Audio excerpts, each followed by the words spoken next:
რუსეთ საქართველოს ომი შენიღბული ომი გრძელდება. იცი რა თქვა გრაჩოვმა? გრაჩოვი იყო თავდაცვის მინისტრი, გენერალი.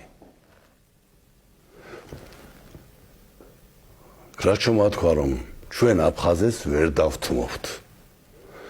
თუ აფხაზეთი დავთმეთ, ეს ნიშნავს იმას, რომ შავ ზღვას დავკარგავთ. ყირიმი ხო დაკარგეს. სევასტოპოლი ხო დაკარგეს. ილჩოვსკი ხო დაკარგეს. და დარჩათ ერთადერთი ნავსადგური, რომელიც მთელი წლის განმავლობაში სანაოსნოდ არ ვარგა. ნოვოროსიისკი. ეხლა აფხაზეთი ჭირდებათ მართლაც სტრატეგიულად აუცილებელია მათთვის ეს. მაგრამ აღარ იკითხები ქართველებს. რატომ მოაწყოს ქართველების წმენდა? რატო სხვები არ გარეკეს? იქო მარტო ქართველები აცხოვრობდნენ. 300,000 კაცი გამორეკეს.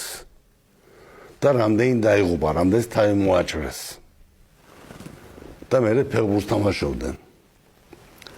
ეს რუსების სანქციით იყო ყველაფერი. იმიტომ რომ ქართველები იქ არ უნდა დაბრუნებულიყვნენ. სანამ ქართველები იყვნენ იქ, მანამდე რუსეთი ვერ გამოიყენებდა შავ ზღვაზე გასასვლელად აფხაზეთს. ეს იყო უმთავრესი ინტერესი.